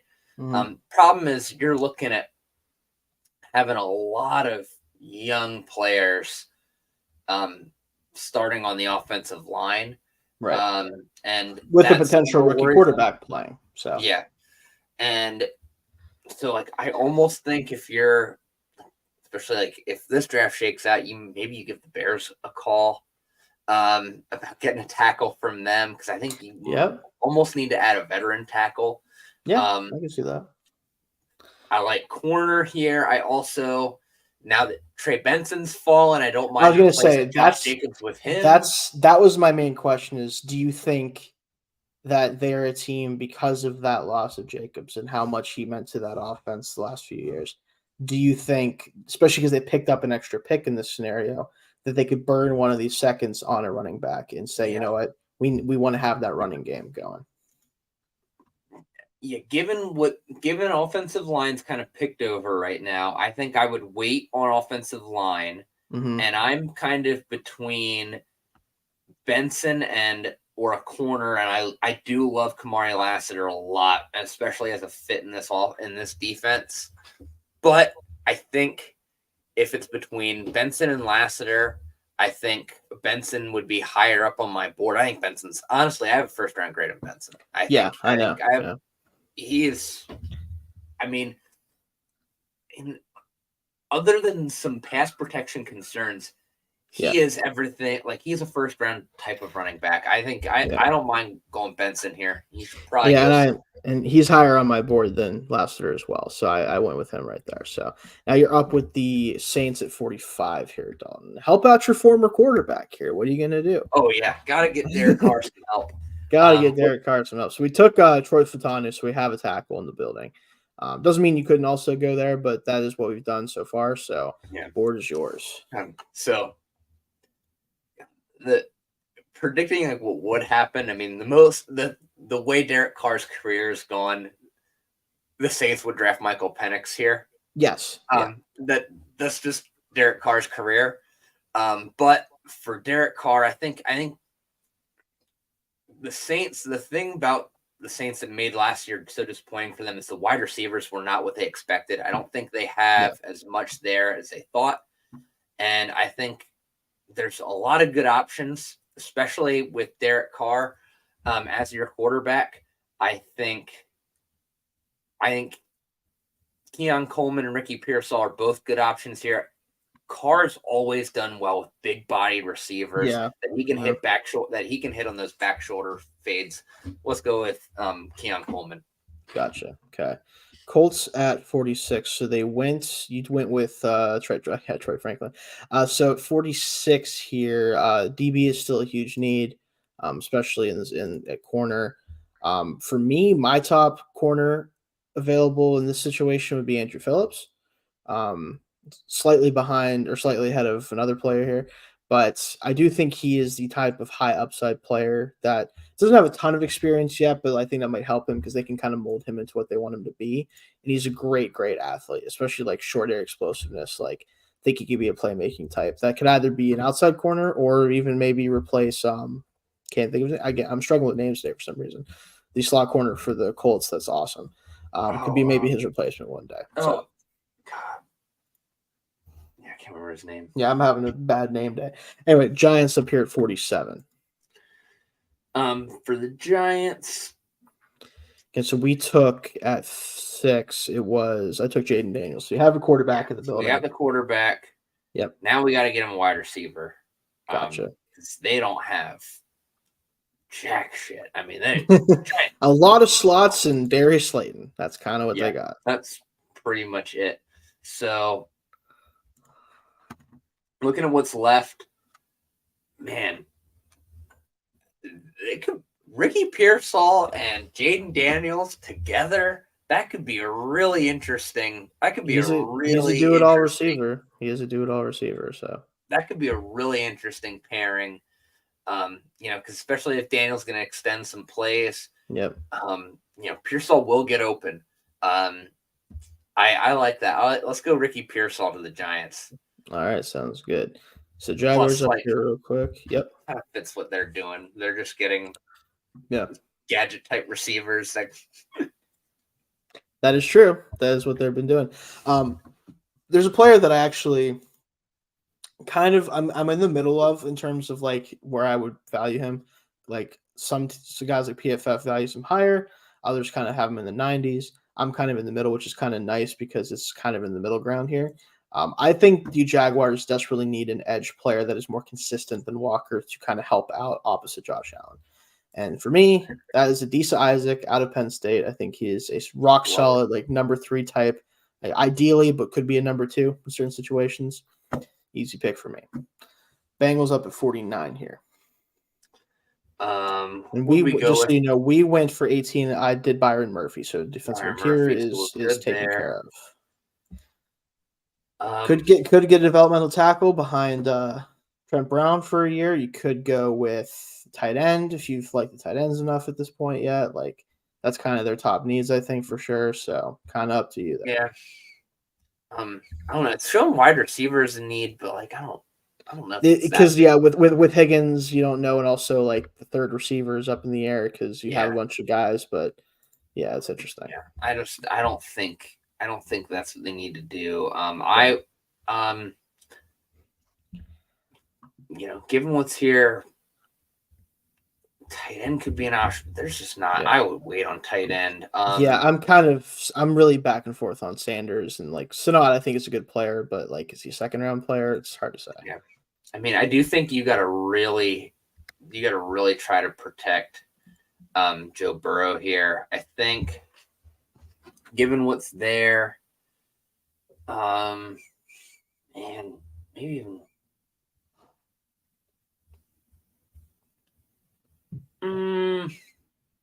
Haynes is still on the board. They could kind of go anywhere on the offensive line. I think Haynes is a good pick right there. All right, let's do Christian Haynes. Raiders back up. So we took the running back, we took the quarterback. To me, I'm going to take a developmental offensive tackle. That's kind of what I'm going with here. And I think of my guys at this point, probably Suamatia. I think that's the guy that I'm going to bank on, like projection-wise. I think Amagaj is really good too, but I think that obviously better competition for BYU. Suamatia, I think that kind of helps his projection a little bit.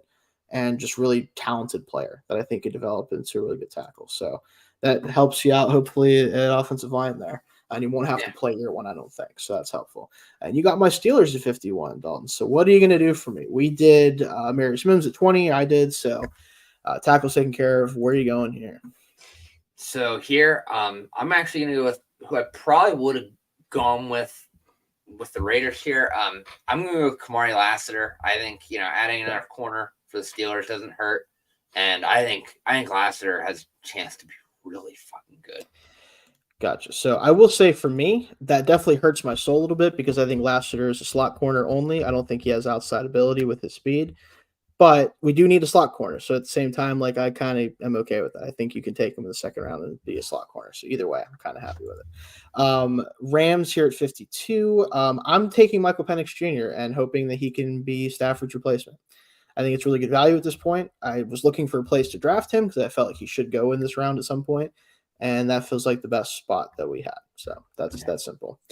Eagles at 53. So we took, with the trade up to 13, we took Terrion Arnold. So now you're sitting here at 53. What do you got for me? So right there, I think it's kind of staring us right in the face. I mean, Peyton Wilson, I think it's just a good fit. The Eagles could use some help at linebacker. They really could. They really could. Wilson's a fun player. He's a very fun player. Browns here at 54. A pick that I actually like a lot for them because they need a presence in the middle that I think is going to be stout, that's going to be consistent, not so much flashy. They have that flash player in JOK at the linebacker group. Give me Junior Colson out of Michigan. I think he's the best day one starting linebacker. Not the highest upside in this class, but I think if you're looking for somebody who can play right this minute, you're not going to get much better than him. Wilson obviously is kind of up there too, but he's got the injury stuff and older player. So you could build a very good team, I think, just drafting Michigan defensive that is fair. I really can't argue too much, especially if you get Will Johnson next year at corner, maybe too. Draft next year. There you go. Yeah. Let's go to the Dolphins here, 55.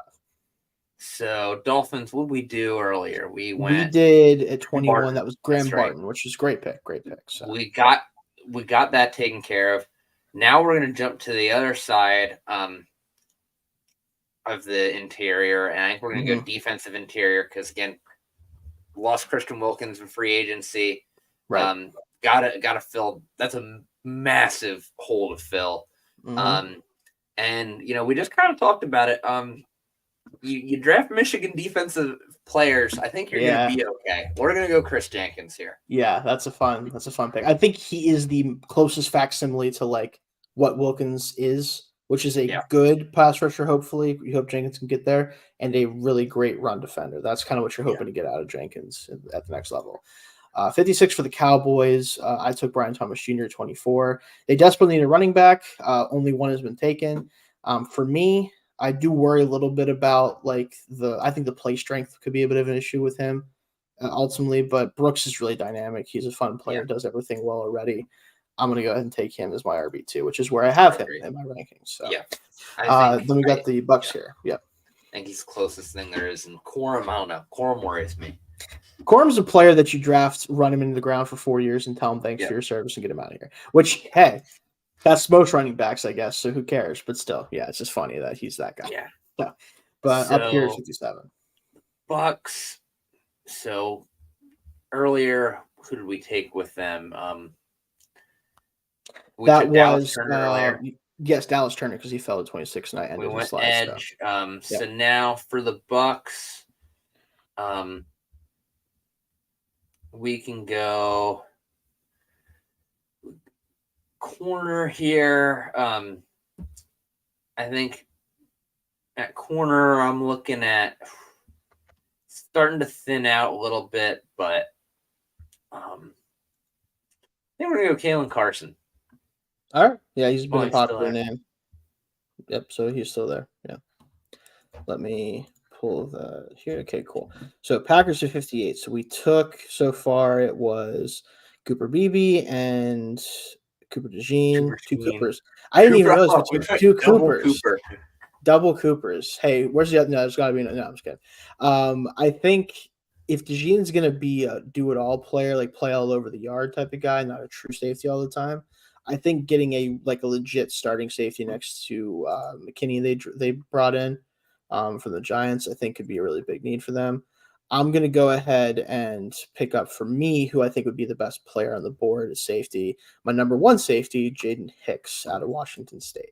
I think he has the best physical upside, and he could be a big-time tackler, kind of handle that part of the middle of the field right away for you. Texans at 59. Right. So Texans took Mike Sanders still. I did. Mikey Sanders still, yeah. So for the Texans, I think they still need to add some talent on defense. And a guy that's full of talent that I don't think is going to fall this far. It's kind of tricky. Who knows where he's going to go? But we're going to go Braden Fisk here. Yep, he's one of the toughest ones for me because his athletic testing was so dominant. But I look at him on tape and I'm like, it doesn't show up that often. So it's like, can you get it out of him at the next level? And D'Amico Ryan's great coaching in Houston. Yeah, D'Amico Ryan's a pretty good bet to do that. So Bills at 60, definitely got to go receiver at this point. For me, I'm taking Xavier Legette. I would have taken him much earlier than this. He would have probably been my pick for the Steelers, considering they got George Pickens and basically me out there at this point, which is not great. Definitely not going to say that it would be good for me to be out there. So that's pretty easy for me. 61 for the Lions here. So for the Lions. So we took at 29, you took Jackson Powers Johnson. So you took care of interior there. So you can kind of go in any direction here. So for the Lions, I think I think we just got to keep adding guys in the defense. We got to keep adding talent to that defense. And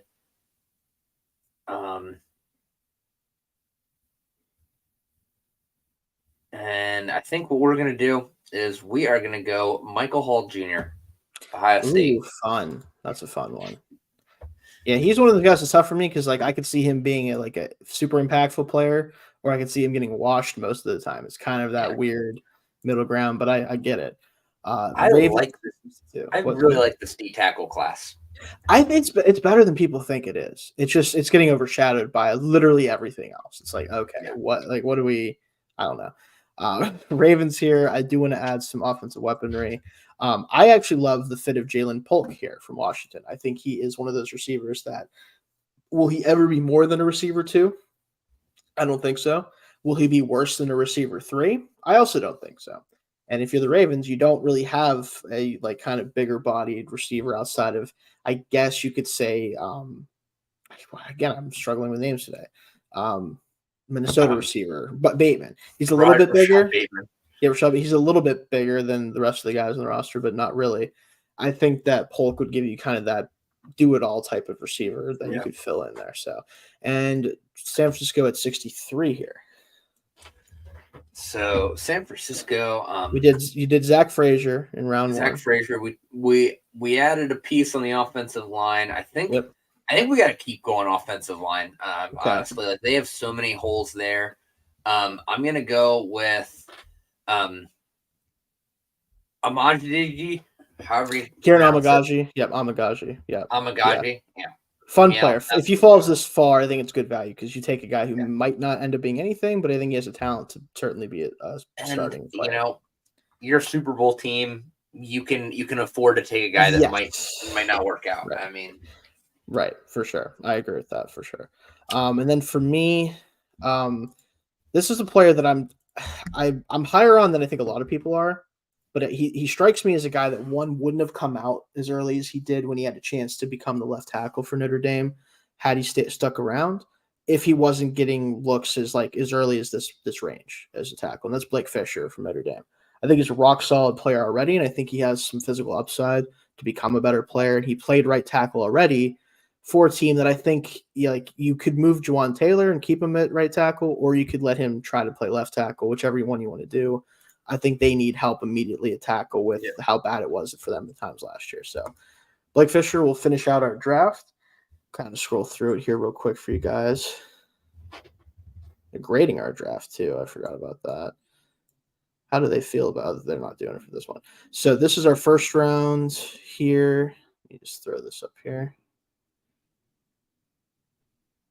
I think we did pretty well. Yeah. And then the full results here, I can just kind of scroll through slowly.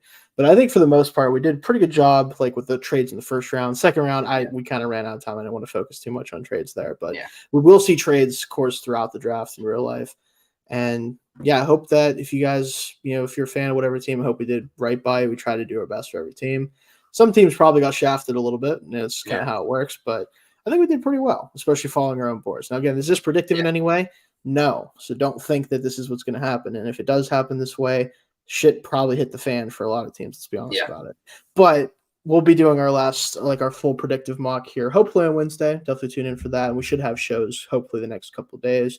And the draft live stream, just so everybody knows, is still up in the air a little bit, but we're going to try to get that sorted out before Thursday and get that started. So anything else you want to add here, Dalton, before we get out of here? I don't think so. I mean, on the trades, I think we might not see a lot of second round trades just because there's not a lot. This is a shallow class. Yeah. So teams might want to hang on to those picks. And the high value position, I there's not going to be a lot of quarterbacks that go in the second round. Right. Not a lot of guys at high value positions. I don't think you're going to see a ton of great tackle prospects. Right. In that second round. So the guys that you trade up for aren't going to be around in the second round. Right, exactly. So we'll see how it plays out, though. Again, only a couple days away. Hope everybody's excited. I know I am. We're hoping to join you guys Thursday. Like I said, we're going to try to get a live stream set up for that. If not, though, everybody enjoy the drafts. Hope you learned something, or at least maybe enjoyed what we had to put out this year. Going to continue to do scouting stuff throughout the year. We'll figure that out kind of post draft, but that's been around the around the draft. Thanks again for joining me, Dalton, and we'll see you guys hopefully tomorrow. See you.